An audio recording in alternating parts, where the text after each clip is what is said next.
Alexandre Fourmont, bonjour. Bonjour. Nous sommes sur le stand LG à l'IFA 2010 et c'est l'occasion, la première occasion apparemment de présenter les nanos.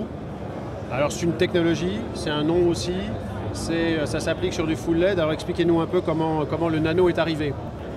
Alors la nanotechnologie va nous permettre justement de pouvoir aller rechercher dans cet infiniment petit, ce qui va nous permettre de répondre à la demande du marché sur la partie design, toujours plus fin, mais surtout avec une volonté de vouloir optimiser la qualité d'image. Donc on va avoir une image qui va être une meilleure diffusion de la lumière, si j'ai bien compris. Alors en ce qui concerne la qualité d'image, on va s'associer sur le Full LED. Qu'est-ce que le Full LED? C'est une association de 1260 blocs sur cet écran qui est derrière moi et qui va permettre donc de pouvoir contrôler chaque partie de l'écran. On va y associer un film micro-perforé qui va permettre d'avoir une diffusion optimale de la lumière. Et comme on va s'appuyer sur la nanotechnologie, on va pouvoir intégrer ça dans un téléviseur qui va faire 8,8 mm d'épaisseur. C'est-à-dire un peu moins d'un centimètre. Un petit peu moins d'un centimètre. D'accord.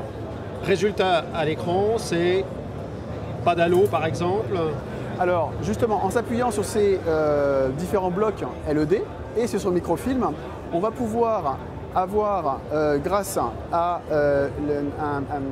un contrôle de chaque pixel, une élimination complète des halos lorsque nous aurons à la fois des scènes qui comprendront des éléments avec une lumière importante et un noir profond. Donc par exemple une bougie, éclairage d'une bougie. Exactement, si on prenait une bougie, jusqu'à présent on avait un halo qui pouvait se former autour de la bougie.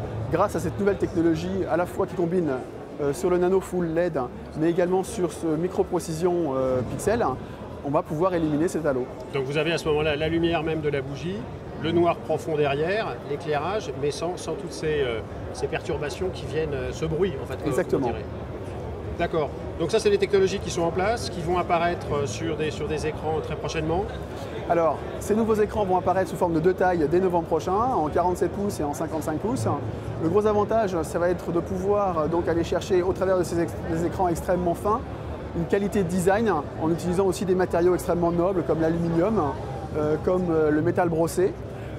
Pour pouvoir avoir ces différents résultats, on a également déporté une partie de la technologie dans une boîte qui va se situer en dessous du téléviseur. Et les 1 cm obligent effectivement. Exactement, donc on va y déporter l'intégralité de notre technologie, à savoir bien évidemment le tuner, le son, parce qu'il faut avoir une bonne qualité sonore pour pouvoir écouter ça, et malheureusement plus l'écran est fin, moins la qualité sonore est présente, donc il faut pouvoir allier les deux. On y a également mis la partie 3D, c'est-à-dire cet écran pourra également répondre à la partie 3D. Ils seront connectés à Internet et donc offriront tout ce que l'on va offrir sur Netcast, notre portail connecté à Internet l'année prochaine.